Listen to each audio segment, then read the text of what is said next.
नमस्कार दोस्तों, आपका स्वागत है हमारे चैनल टीचिंग एग्ज़ाम ओवरलोड पे।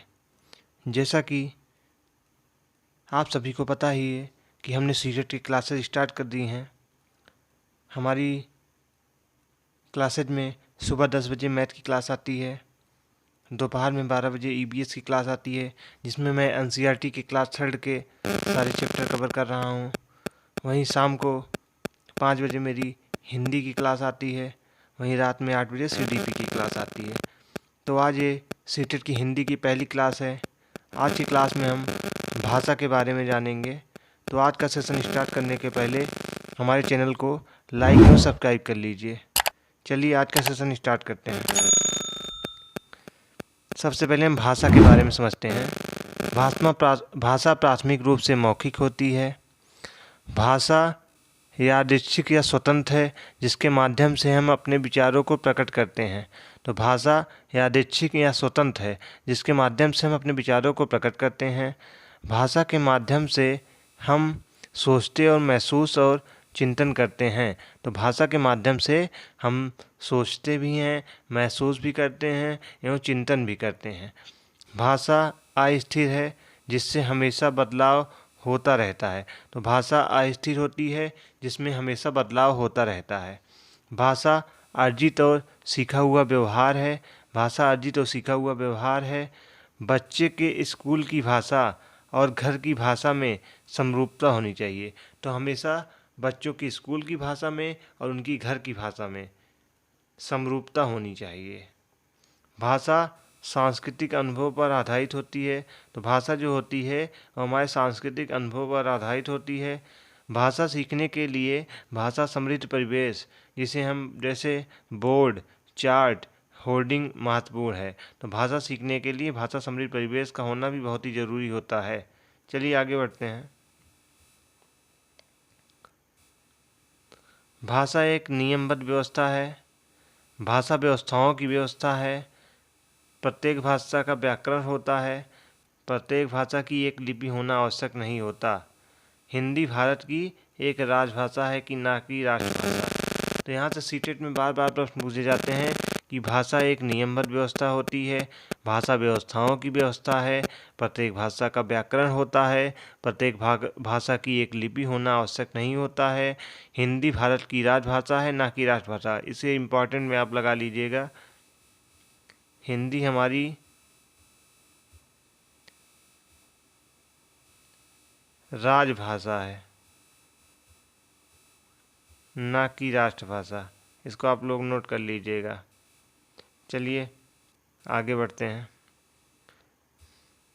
संविधान की 8वीं अनुसूची में 22 भाषाएं शामिल हैं। तो हमारे संविधान की 8वीं सूची में 22 भाषाएं शामिल हैं, जिसमें असमिया, बांग्ला, गुजराती, हिंदी, कन्नड़, कश्मीरी, लोकली, मलयालम, मणिपुरी, मराठी, नेपाली, ओडिशा, पंजाबी, संस्कृत, सिंधी, तमिल, तेलुगु, उर्दू, बोडो, संथाली, मैथिली, डोंगरी इतनी भाषाएं शामिल हैं। तो संविधान की 8वीं सूची में 22 भाषाएं शामिल हैं। कौन कौन सी थी मैंने सबका नाम आपको बता दिया। अब आगे हम शास्त्रीय भाषाएं देखते हैं। शास्त्रीय भाषाएं में तमिल, संस्कृत, कन्नड़, तेलुगु, मलयालम। तो संस्कृत शास्त्रीय भाषाओं में 5 भाषाएं होती हैं: तमिल, संस्कृत, कन्नड़, तेलुगु, मलयालम। ठीक। अब आगे देखते हैं भाषा अर्जन एवं भाषा अधिगम, जहाँ से सीटेट में बार बार प्रश्न बनते हैं। यहाँ से 2 या 3 प्रश्न बार बार पेपर में पूछे जाते हैं। चलिए इसको देखते हैं। सबसे पहले हम भाषा अर्जन को समझते हैं। तो भाषा अर्जन प्राकृतिक प्रक्रिया होती है। तो भाषा अर्जन एक प्राकृतिक प्रक्रिया है। भाषा अर्जन हम अनुकरण के द्वारा सीखते हैं। भाषा अर्जन हमारे परिवार के द्वारा होती है। भाषा अर्जन सहज और स्वाभाविक है। भाषा अर्जन अनौपचारिक परिवेश से सीखी जाती है। भाषा अर्जन मातृभाषा या क्षेत्रीय भाषा से सीखी जाती है। तो भाषा अर्जन को हम कैसे कैसे सीखते हैं। सबसे पहले भाषा अर्जन को हम भाषा अर्जन एक प्राकृतिक प्रक्रिया है। भाषा अर्जन को हम अनुकरण के द्वारा सीखते हैं। भाषा अर्जन परिवार के द्वारा सीखी जाती है। भाषा अर्जन सहज और स्वाभाविक है। भाषा अर्जन अनौपचारिक परिवेश से सीखी जा सकती है। भाषा अर्जन मातृभाषा या क्षेत्रीय भाषा से सीखी जाती है। एवं इसके अलावा भाषा अधिगम पे बात करते हैं। भाषा अधिगम एक द्वितीय भाषा होती है, या नियम एवं व्याकरण पर आधारित होती है, या विद्यालय से सीखी जाती है, इस या प्रयास एवं जटिल भाषा होती है, औपचारिक साधनों के साथ सीखी जाती है। तो भाषा अधिगम एक द्वितीय भाषा होती है, नियम एवं व्याकरण के साथ सीखी जाती है, विद्यालय में सीखी जाती है, प्रयास एवं जटिल होती है, औपचारिक साधनों के द्वारा सीखी जाती है। चलिए आगे बढ़ते हैं। भाषा कौशल के बारे में देखते हैं। तो भाषा कौशल में 4 भाषाएं कौशल होती हैं: बोलना, लिखना, सुनना और पढ़ना, जिसे हम LSRW थ्योरी भी कहते हैं। L से लैंग्वेज, S से स्पीकिंग, रीडिंग, राइटिंग। ठीक, लर्निंग, स्पीकिंग, रीडिंग, राइटिंग। ठीक, हिंदी में इसकी ट्रिक देख लीजिए। हिंदी में इसकी ट्रिक होती है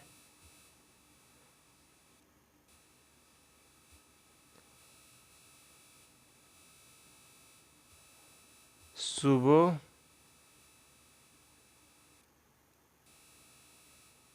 पली, सुनना, बोलना, पढ़ना, लिखना, सुबह पली। ठीक, चलिए आगे देखते हैं।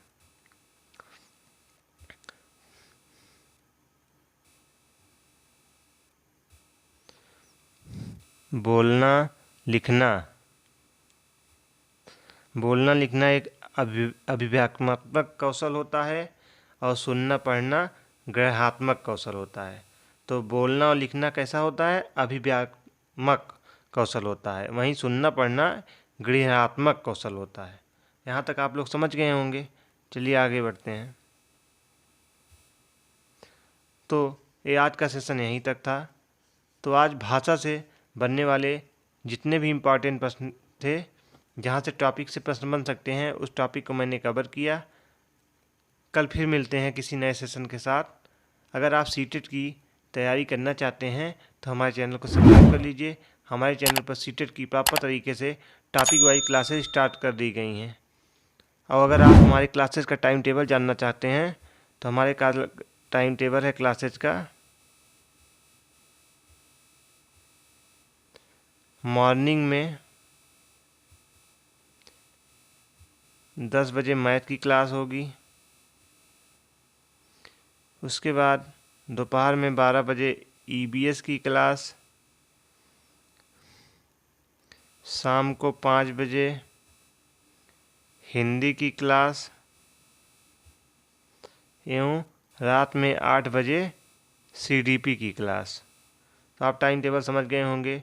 मॉर्निंग में 10 बजे मैथ की क्लास, दोपहर में 12 बजे EBS की क्लास, शाम को 5 बजे हिंदी की क्लास, रात में 8 बजे CDP की क्लास। तो जैसे कि मैं EBS में NCERT की क्लास 3 के जितने भी चैप्टर से इम्पॉर्टेंट प्रश्न बनते हैं, मैंने सारे टॉपिक को कवर कर लिया है। अब कल से मैं EBS में NCERT क्लास 4 की चैप्टर स्टार्ट करूँगा। तो आप लोग अगर सीटेट की प्रॉपर तरीके से टॉपिक वाइज तरीके से तैयारी करना चाहते हैं और सीटेट को फर्स्ट अटेम्प्ट में क्लियर करना चाहते हैं, हमारे चैनल को लाइक और सब्सक्राइब कर लीजिए। धन्यवाद।